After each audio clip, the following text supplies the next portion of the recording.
Thanks everybody for joining.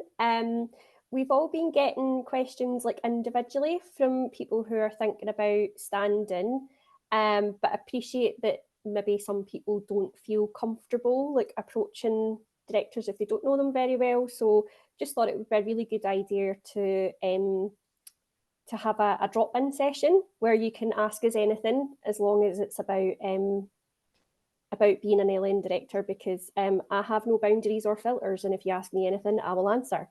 So if we run out of time and you want some entertainment at the end of the session, then go ahead. So we've got some common questions, but I'll open it up first to see if any of our lovely attendees have any questions about being a director. And if you have any questions about knitting, then yeah, stay at the end. Yeah. I think we can take people off mute. Yeah, so if you want to post it in the chat or if you want to raise your hand, then we can take you off mute.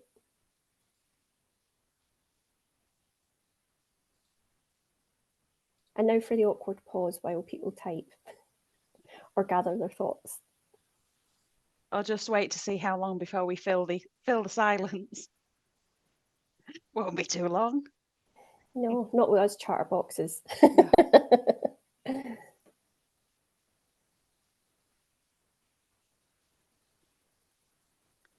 Time commitment and legal responsibility. Okay. Who wants to go first? I think that I might go first and tell you about how my time commitment has evolved, because I've been on the board the longest now. So I've been on 3 years. This is coming into my final year where I've got to stand down. When I first came on the board, I was co-opted onto the board. So I was just running the tea and talks, which, you know, apart from the pushing it out on the socials, it was 9 till 1 initially, once a month. But going that amount of time drinking tea constantly, I was like, I can't do it. You know, I physically cannot do it. So I had to reduce it down to 9 till 11. So that was my commitment. And then I was asked to edit the newsletter.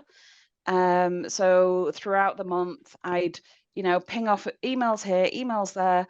I might write an article or review articles and then build the newsletter. Our virtual assistant, or more recently Dave, or then I would load it up on any articles up onto the website and build it all in MailChimp and then get it scheduled.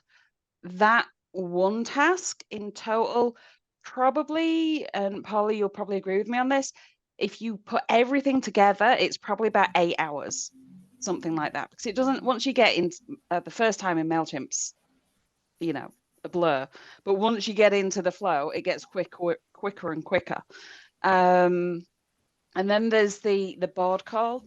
So when I first came onto the board, I was doing the tea and talks, doing the newsletter, and then with the board call, and then, you know, chipping in on going to webinars and things like that. I think it was probably about 2 days-ish.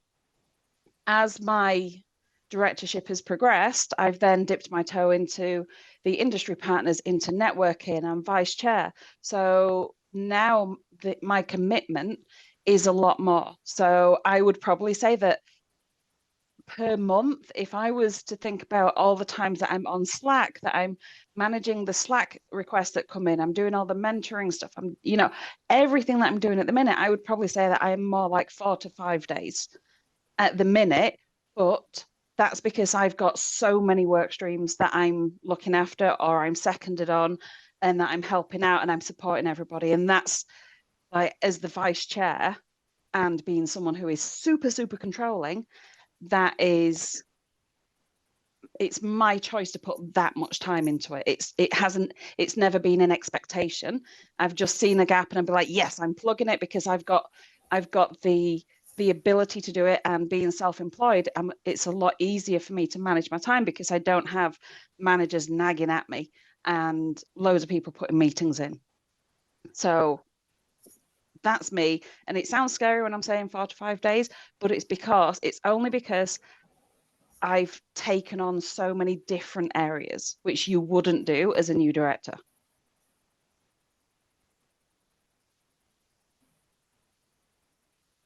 Tom, do you want to? Yeah, I know you've been heavily involved in the events and also being chair, so you probably put more time into it than anybody.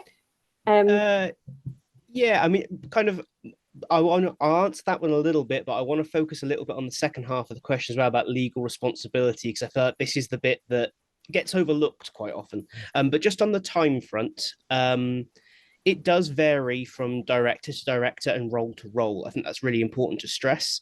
And the way in which the time demand changes from role to role is quite important as well. So events is a good example, because with events, you've got the organization, but also the running of an event.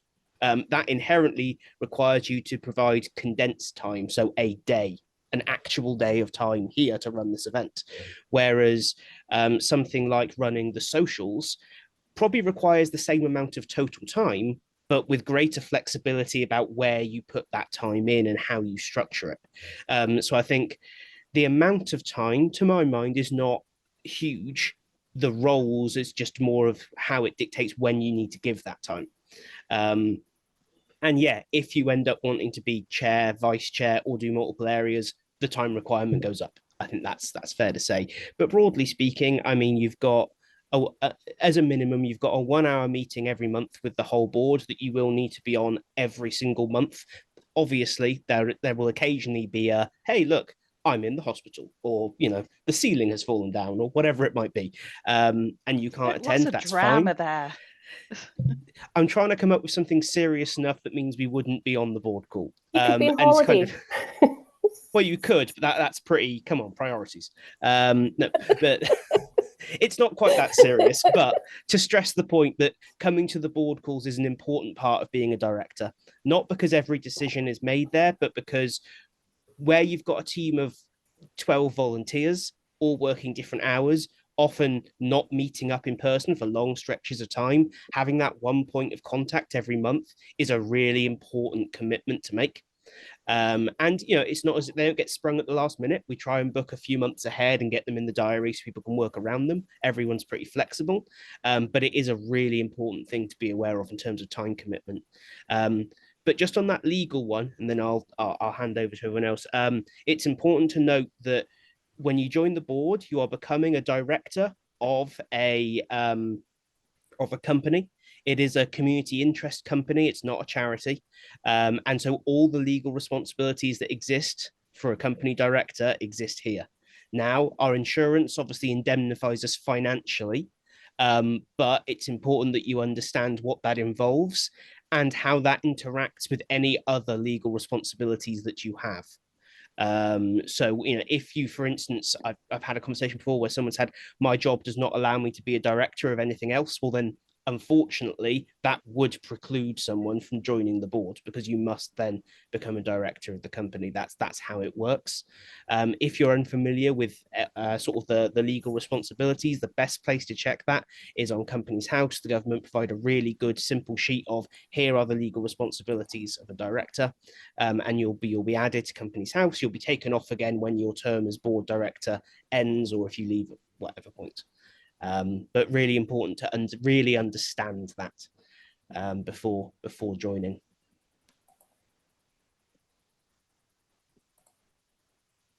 Cool, thank you. And I think Scott's asked a question. Have you got PI/PL for your directors? Yeah. Yes, naturally, it's a legal question. Yeah. Yeah.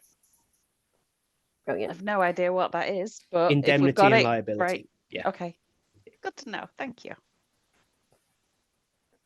Cool. So we'll swing back to co-opting, Yep. I think. We've got a couple of questions before that as well, unless you want to go for. Let's go for Dave. Me? Okay. So I was just reading what's in the chat there as well. Just would you also talk about co-opting? So we do have co-op. So at the moment, we only have one co-op director. That's Tony France. I can never pronounce his surname. Rashina. Rashina, that's it. So he co-ops because he was on the board many years ago, but because he is basically our communication between the Learning Technologies Awards. I can't remember the company name now, but basically he's our go-between there. Now I have to stand down as a director this year because I've done my 4 years, but I will be co-opting, hopefully, to support on the technical side of stuff. So typically we only have co-opting directors who are directors who have been on the board already. But I suppose there's well, Tom, I don't know. I don't know what the position is on it. I don't think we have a set position on it. I think initially, in terms of the elections, we would like to have a fully filled board. But it does raise a point of you don't have to be on the board to get involved, right? Whether you're co-opted to the board, or whether you're just a member who wants to run events or get involved in the socials or whatever, we would more than welcome that level of involvement from members. Please do come and do our jobs. It'd be fantastic. No, but like we discussed at Connect, the power of the network is in the membership, not in the board. So we would encourage people, even if they decide for whatever reason the board's not for me, that does not preclude you from running events, getting involved in running the network and supporting. They are almost two separate things at that point.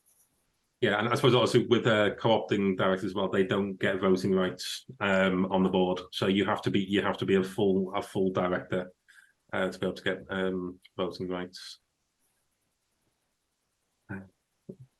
Sorry, I came into this a little bit late. Sorry, That's all right. So, Dave, there are a couple. If you scroll up from the co-opting, there are a couple of questions. I'm not sure if you can see those I will put in before you joined. I can't. Sorry. Yeah, so they were specifically ones that would be great to get your take on. So there's one from Mark. So the first part of the question is, do we have specific functions that we need fulfilled? I had spoken to Mark on Friday and talked about the IT guy, Dave, stepping down. Are there any other functions that we need done? And then Richard has a follow-up question specifically about the technical role. So Dave, you've been doing that on your own for the past 4 years. How's that been and what's your time commitment like? So it's got, as I say, it's got considerably easier over the past year or two. So when I first started on the board 4 years ago, the website was built by someone external. So basically the website is the key thing.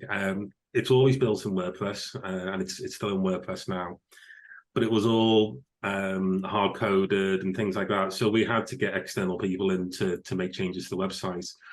So what I did is I basically just started again with the website, built it all in WordPress again, but using, to be honest, when I built the new website, the first version of it, it was my first foray into WordPress. So that was a learning curve for me. But I've kind of built it up over the last few years in a way that it kind of manages itself to a certain extent. So the actual requirements in terms of managing the website are reasonably low now. So most of the directors have the ability to add their own events and blog posts and pages if they want to. So the technical role now is more really just supporting the little things that might go wrong as they do technically, helping with setting up new pages and new functions and things. But it's also as well kind of managing the Google Workspace. So basically we use Google Workspace for everything. So all of our emails go through Gmail. We use a Google Drive for everything. So part of that is just administering the users. Again, it's very rare you have to do anything. It all tends to happen around this time of year when the elections happen, just setting up all the accounts and things like that. But obviously, if someone steps down during the year, then they have to disable the accounts because obviously we pay per user on the email accounts and things. So it's mainly just general technical support. It doesn't, a couple of years ago, it took up quite a lot of my time, but that was whilst we were designing a new website and new features and things like that. And as I said, it's pretty stable now, I like to think. So it doesn't take as much as my time yet. So with my other work commitments, I have not been able to commit to much else on the board. But a technical role probably would allow you to split your time now between another role on board if you wanted to do that as well. It all just depends on which way you want to take it. I mean, I'll still be around for sport anyway, mainly because the website is hosted on my own web server. There's a number of reasons behind that. But I'm happy to discuss that with whoever comes on board. So technical wise, there's probably not much needed at the moment, unless you want to do something new. I hope that's answered the questions. Thank you. Thanks, Dave. We've got another question, and this kind of ties back to Mark's question about the specific functions. So Richard's also asked, how does the election work? Is there one technical role, one comms role, one mentoring role, etc., or does everyone go into a pool and hope that you fill them? So I guess Kim and Tom, because you kind of organised everybody last year into their roles, do you want to talk a little bit about the specific functions that we need filled and how that all works and how we try and buddy people up where it's a particularly busy role or at different times? Yeah, I mean, full credit to Kim. She very much led on this last year because we faced basically exactly this issue. Is that, let's face it, the reality is some roles are more popular than others. There are some jobs everyone wants to do and some jobs that everyone kind of goes, oh, well, you know, okay. But there's a reason. I don't have like some fascination with running the finances. Like it's a job that, in case of, someone needs to do this because it's got to get done. So there are those jobs, let's be honest. So certainly the way it was last year is everyone expressed their preference and what skills they had and what they could bring to the roles. And then they were matched as best as we could. And there's a lot of discussion there, especially around time commitment. And how you can structure that time. So it's not, you know, it's very much not dictated, but not everyone will get to do exactly what they want the whole time. That's it's just the reality of it. But I would like to think that we try and make every role as fun as it can be, and they're all pretty good fun, with the exception of finance. That is properly dull. But for numerous paperwork-based reasons, I don't think that's going to be shunted to anyone else anytime soon, unless I can, persuade someone who's like a really passionate accountant who's just excited about numbers all day. That would be great. But other than that, they're all pretty good fun. Kim, anything you'd want to add to that? Yeah, thank you very much. So last year, as Tom was saying, we were looking at what people wanted to do, and everybody chooses mentoring or events. So it's like, okay, but we've got other places that we need to fill. So I very much take a personal approach when I'm matching mentors, when I'm getting involved with IPs. I want to get to know people. So when we have people who have nominated themselves, when we're going through the election process and getting to know what they're like. So there is a little bit of, internet stalking going on. I'm having a look at your profile, seeing what kind of posts you're putting on. So I'm getting a kind of a feel for who you are and where I think you're going to have the most impact, and also what you're going to enjoy as well. We have the different work streams, and we've added another work stream this year, which is the podcasts that Erin's been heading up. And we have at least 2 directors on each work stream, and then at least one more person having it as a second. Because what we got to a couple of years ago was that there's only one person, and at the minute we have that with Dave, there's one person who does this. And when that person isn't available, goes on holiday, it's like panic, because nobody else, people might know a little bit about how to do it, but they don't know everything about how to do it. So we need to make sure that every work stream is covered by at least 2 people. The work streams that need more time putting into them, such as community engagement, events, we need to have more than 2 primaries on there. So there might be 3, maybe even 4 people that are tying into that work stream. But you wouldn't just be doing one thing, you would have a sideline into something else. So if something needed support, you already know what to do, you already know the processes, you already know the people. So yeah, last year, me and Tom put people into the different work streams, and we pretty much had it pretty much solid, didn't we? Everybody seemed happy enough with what they were doing. So we will probably do the same thing this year, but it won't just be me and Tom doing that. We'll be getting other directors involved as well. And I guess sorry, go on, Dave. No, it's like you might have already mentioned this. I don't know, but obviously, normally what happens at the beginning of the year is that there's a board meeting with all the new directors and everyone, and a lot of the times we set out the goals for the year, and that plays some part in forming what those work streams are, and kind of who's on it. Really. Sorry, Tom. No, I was just saying that it's important to kind of note that, and that it might sound a little bit worrying that you'll go into this area, you'll be responsible for it. You will not just be chucked into there and be told to figure it out. Between, well, I may not be here, so I may not be able to help, but certainly Kim and Paula will be around to help. So there's a full handover, and if after a couple of months you're like, I hate this, hate it with a passion, we can always shift you. So, sometimes do get it wrong. Didn't happen last year, but it might happen. You never know. Yeah, I think if you're curious about a different area, there's always that opportunity to pitch in and help. So, if you're interested in events, there'll always be peaks and troughs with events where we need more people helping, or with the marketing cycle, or even with the community engagement stuff. So there's that opportunity to, dip your toe in and see if you like it. Well, that's it, because the past couple of months you've been helping me out with the marketing side of things. So, and that's another thing that I've been doing as well, which is why I spend so much time and stuff. I keep forgetting all of the pies. Right, sorry. Kim keeps us going, basically. There's an important one to address that's just come in, actually. Is the board growing or is it backfill? So kind of neither. The board constantly changes every year. So just I guess maybe I guess this is well known to us, but not known to everyone. So when you're elected, you do 2 years. You can then stand again and do 2 more years. So at most, someone can only be on the board for 4 years. So there will be a constant natural kind of attrition of board members.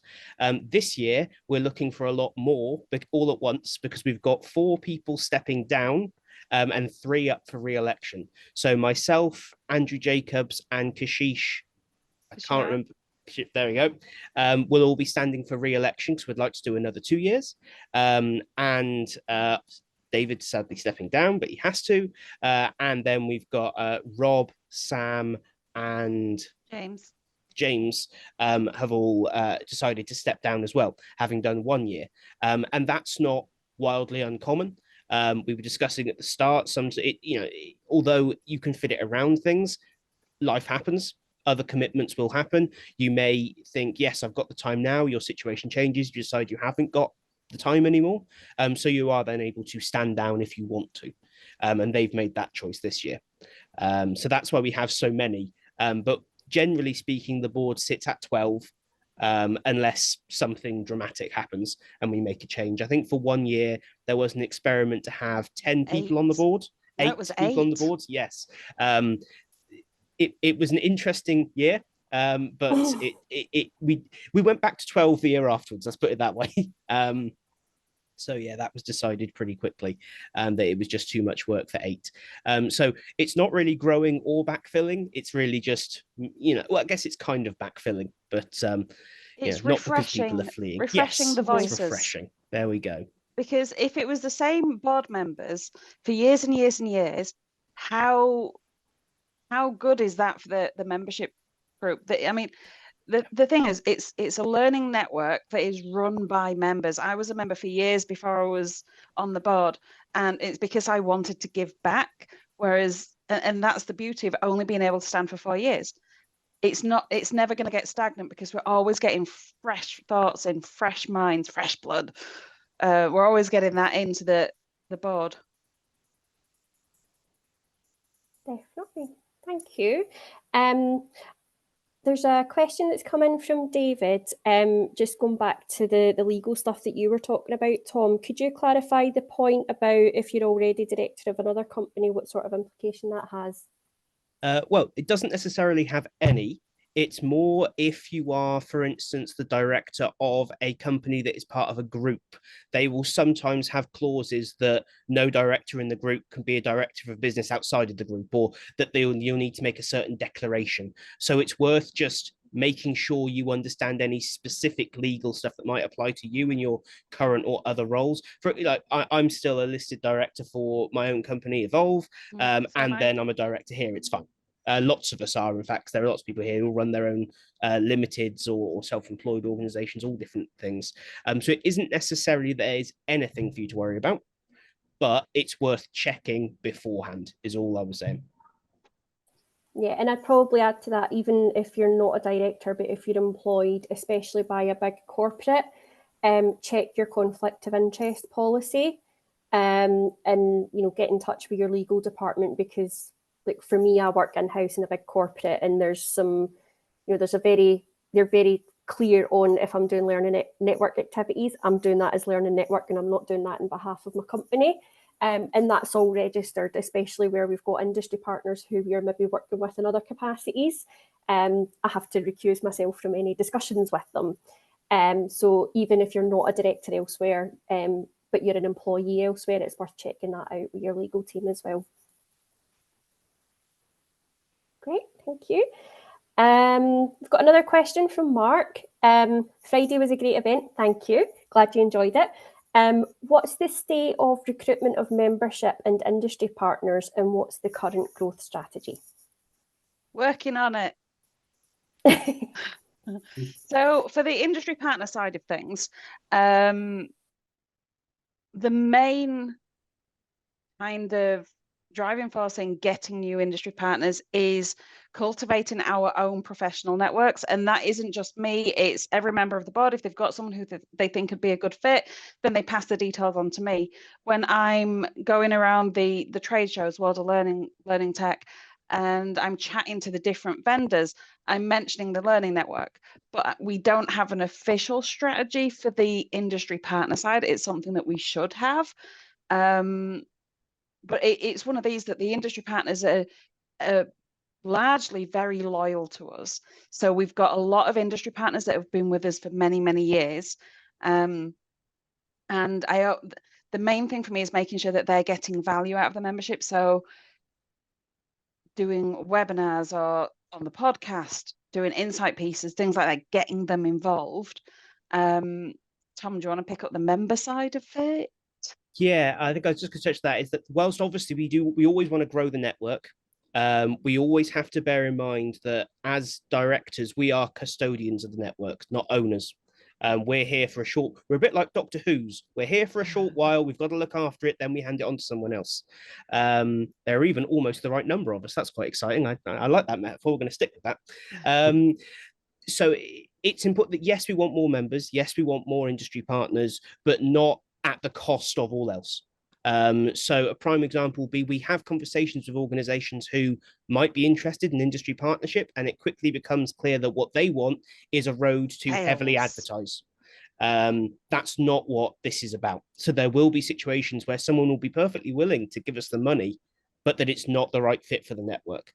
And so it's a tough needle to thread, which is why Kim dedicates so much time to it, because it's just as much about finding the right potential industry partners as just anyone who's willing to do it. On the member front, the membership of the network is, sorry, I've almost been completely washed out by the sun. I'm just vanishing slowly. The membership stays relatively steady. We have seen some growth over the last year, but again, value remains the focus. Is how do we ensure we are offering value? This year's focus really was to fully get back together what the network were, or where the network was pre-COVID. And bring that to where we are now. Connect was kind of the end of year linchpin for that, which we achieved last week, which was marvelous. And so rolling into next year, it's really about continuing to add value through events, through the updated mentoring program that's launching with the platform from Guider that we announced at the event, all these kinds of things. So the strategy is very much growth through value.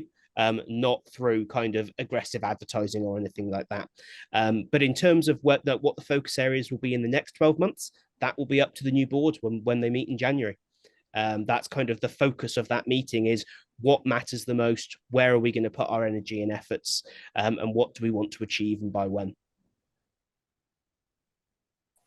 Great, thank you, Tom. And I think that answers Daniel's question about the goal for the next 12 months. But Daniel, if there's anything else that you want to ask, just pop it in the chat there. And we've got another question from David about the application/voting process / timescales involved. And I guess that's one for me as being the election planner. So the nomination window closes at 5 p.m. this Friday, so that's the 24th of November.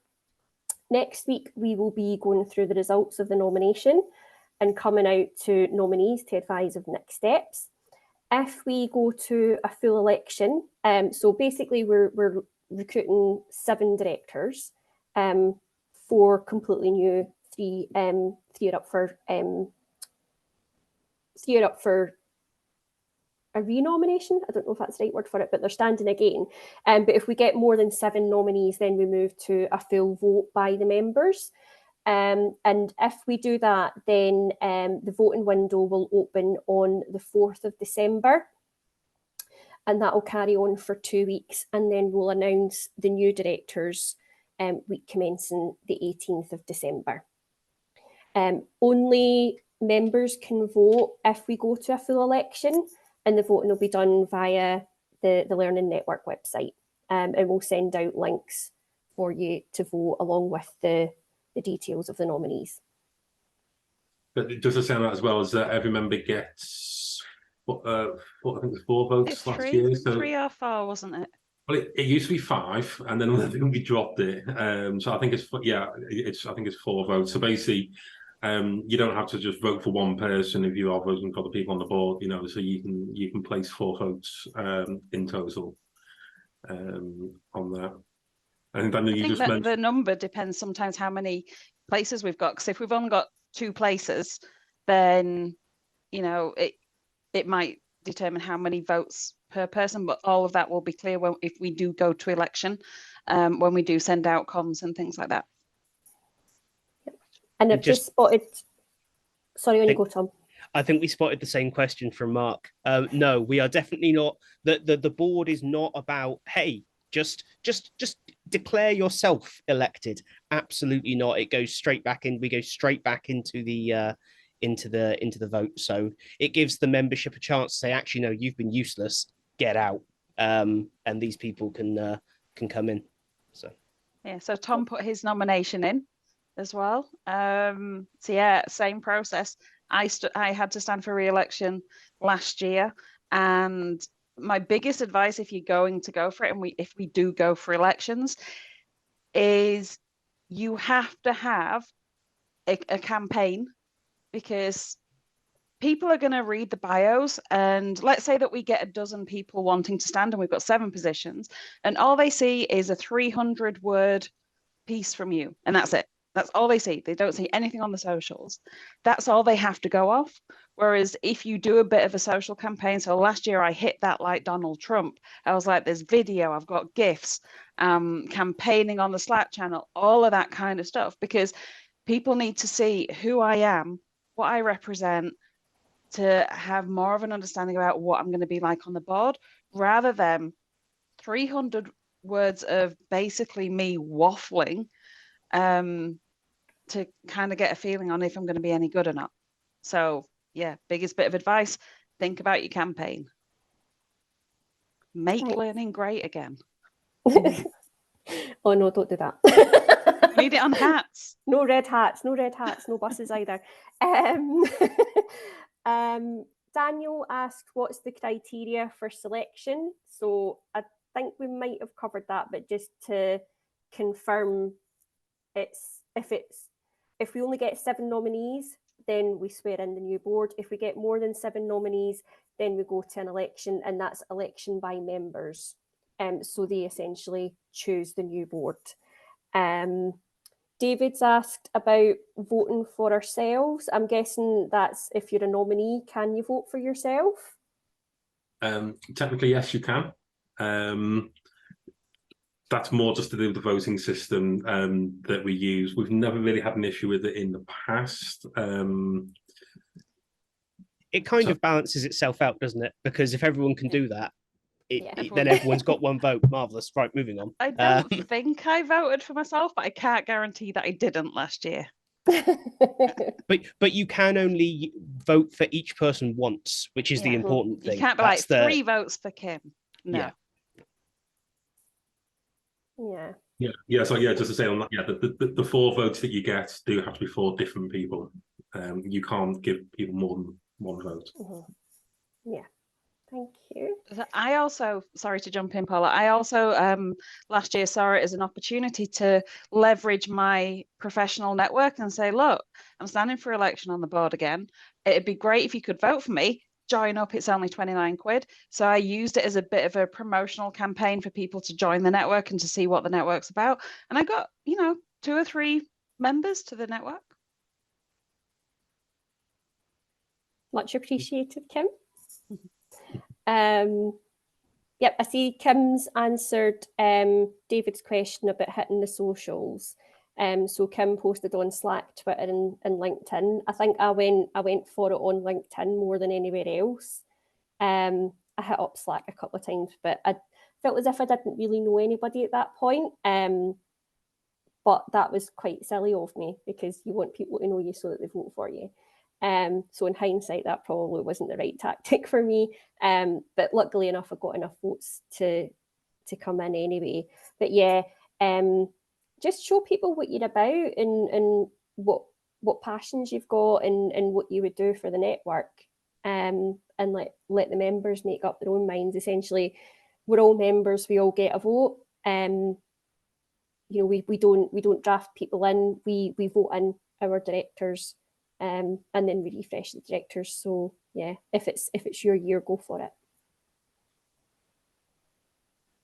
Yeah, I'll kind of say as well on the back of that, the social things. If I go back to when Kashish first joined the board 2 years ago, she was actually quite low in the number of votes that she had, and then she did some kind of, I think she did a video or Canva with the GIFs. That looked amazing. Yeah. And she put it all together and posted it on LinkedIn, and the number of votes she got just skyrocketed. So it does show that the power of kind of promoting yourself on the social media does really work. Yeah. And don't forget to include the link to vote if you have to do that. Always helps. Get the call to action in there. But yeah, we will confirm early doors next week with the nominees what the next steps are, and then come out to the membership with the details. And yeah. Any other questions?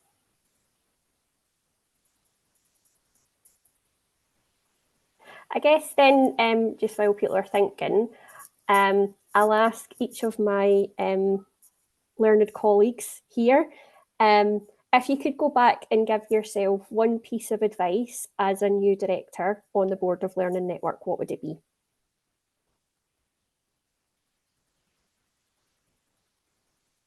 I can see Dave's thinking.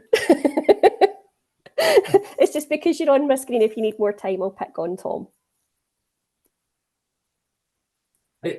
The thing for me is kind of just don't be afraid to get involved. When it was 4 years ago when I first came onto the board, and it was kind of, I came in because I could see there was a definite technical requirements need on the board kind of thing. But as the years went along, I kind of looked at, I should have got involved in that really, and don't be afraid to try something new. I'm not a social media person. I don't really use social media and stuff like that. So the whole marketing side of things didn't really interest me. But as kind of things went along, I thought, well, I would like to have got more involved in events and things like that. And sometimes I look at it and think, well, I should have done that really. So I think don't be afraid to get involved or ask to help with things. Oh, that's great advice. Thanks, Dave. Tom, what would your advice to your 4 years younger self be, or 2 years younger self? Yeah, well, 4 years younger self. I don't know. Might have been shut up. You don't know as much as you think you do. 2 years ago, probably still the same. Actually, no. I think the biggest thing I would remind myself as it kind of took that first year to get my head around is the fact that don't be too tough on yourself in terms of what you think you should be doing as a member of the board. Like that, it is a network. It's not a limited company. It's not all about board decision, board action all the time. We have to make decisions. We have to get stuff done, but you can go to the membership. You can ask for help. It's not all on you just because you may be the director who's attached to webinars, for instance, which is what I did my first year, doesn't mean you have to organize every single webinar for the whole year. Doesn't mean you have to be managing every single event. You know, you can hand that stuff off. You can ask for help. In fact, you definitely should, because there's a board of 12 people there for a reason. And the example of what happens when you do that is Connect on Friday. Which only worked because every single director here today, and some that aren't here today, did something towards it. Because if just the event director went, nope, that's my responsibility, no one else should have to do anything, the event would have been a disaster. So that would be the biggest thing. Thanks, Tom. Kim, what advice would you give your 3 years younger self? Don't expect everybody to work the same way that you do.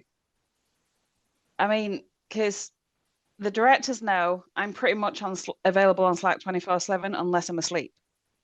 And yes, sometimes I reply at 10 o'clock when I'm just about to put my head down and start going to sleep. I'm like, oh, I've seen this message come through. Blah. I have Slack on my phone. I've got it on my tablet. I literally live on the email and socials and all of that kind of stuff. But not everybody works like that. Not everybody has it on their phone. Some people just have it on the laptop. We've got Erin, who's in the US. Like, if I've sent her a message at about 9 o'clock this morning, I'm not expecting a reply. She's asleep.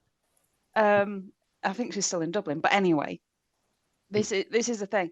When I first came on the board and I'm sending messages at 8 o'clock at night, 9 o'clock at night, or 6 o'clock in the morning, I was like, why am I not getting a reply? This is really frustrating. If I'm on, everybody should be on. If I'm answering email that on a Sunday afternoon, everybody should be doing it. And actually, no, that's just the way that I work. It's not the way that everybody else works, which leads me back to I'm super controlling, which is probably why I've got my finger in all of the pies, because I'm super controlling. So, yeah. You're proactive, Kim. Micromanaging monster. I'm really not everybody.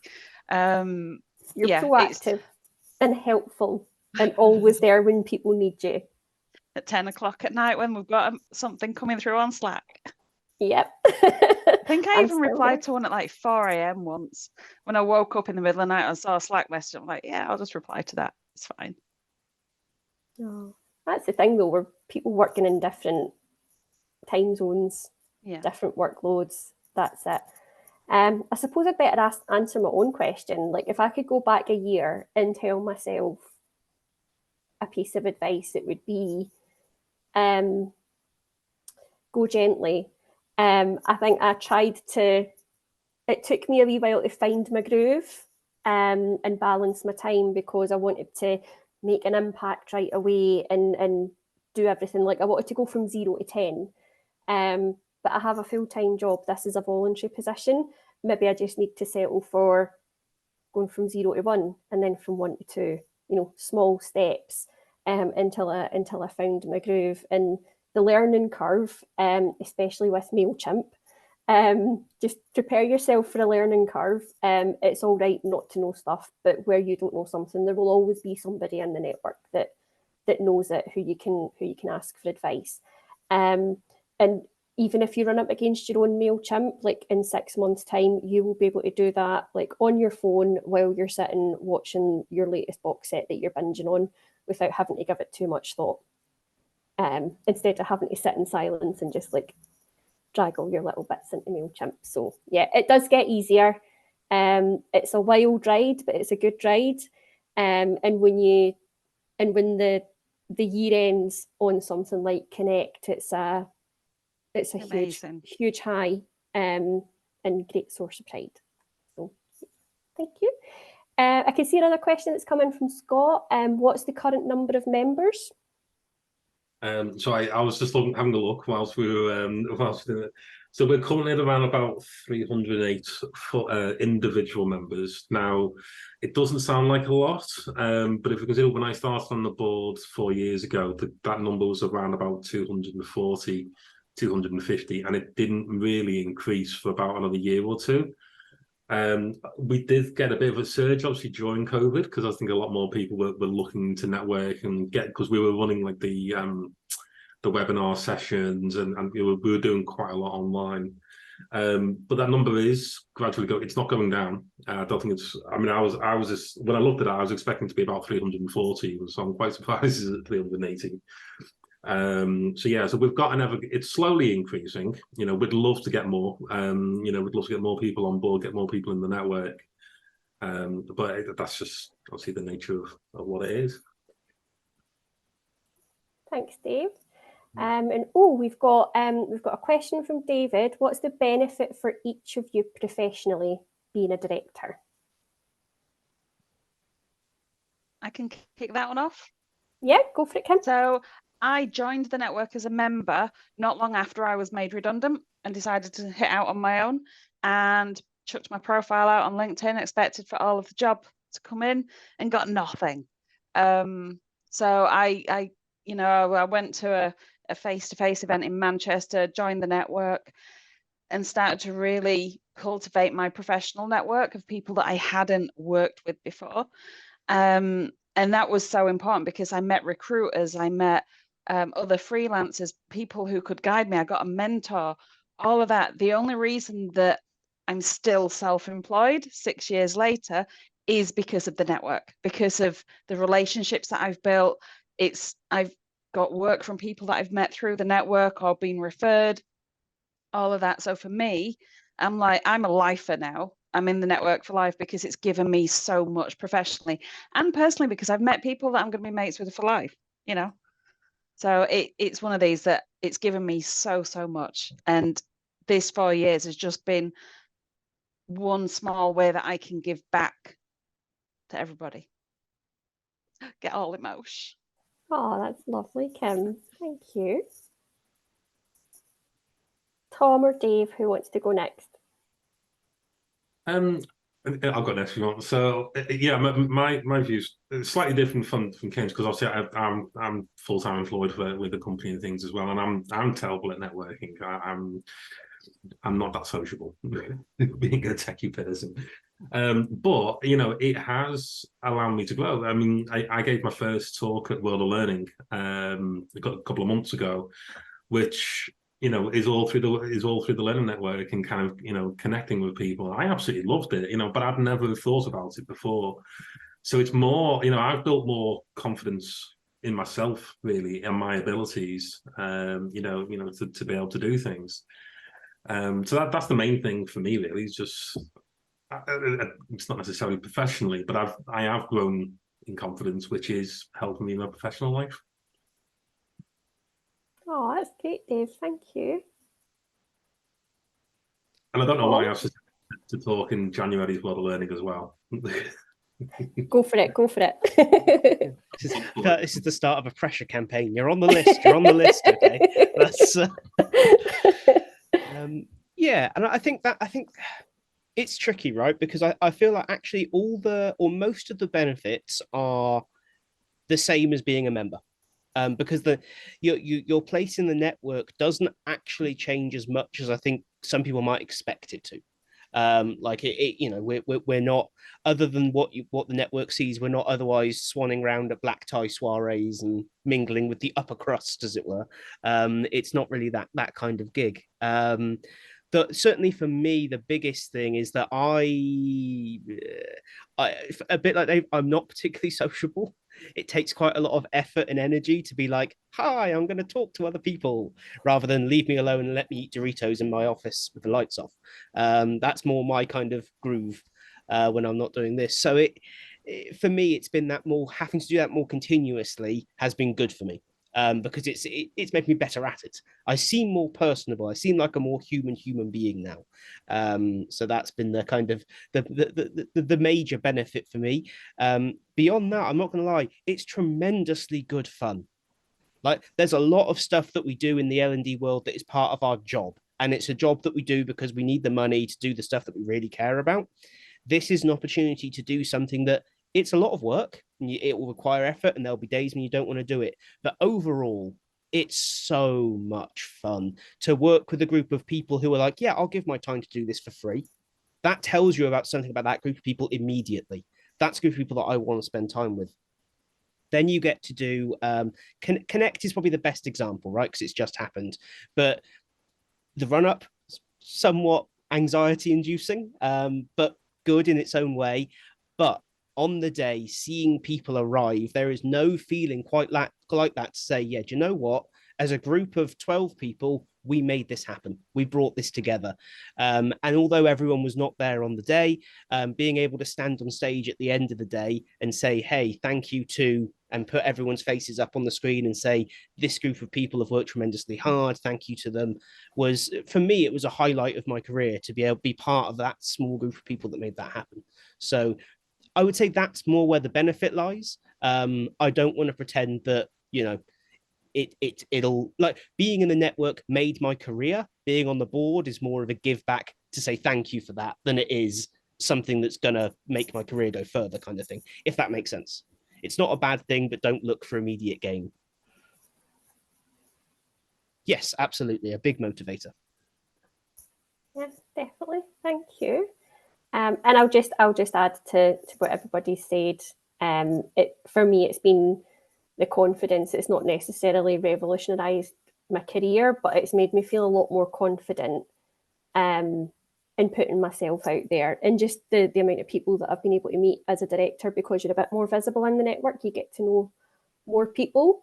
And it has encouraged me to put myself out there a wee bit. Like, usually if I was going to a conference back in the day, I would have been the wallflower standing at the end, just being too shy to talk to anybody. But being there on Friday as a director, and especially as community engagement director, I kind of felt as if, you know, I should be the one, like, going up to those wallflowers and making sure that they had somebody to talk to and getting people introduced and stuff like that. And I think that being a director gave me the confidence to do that. But I probably already had the confidence in there somewhere. It was just being a director that brought it out on me. Blossomed. Yes. Blossomed, yes. At the grand old age of 44, who knew?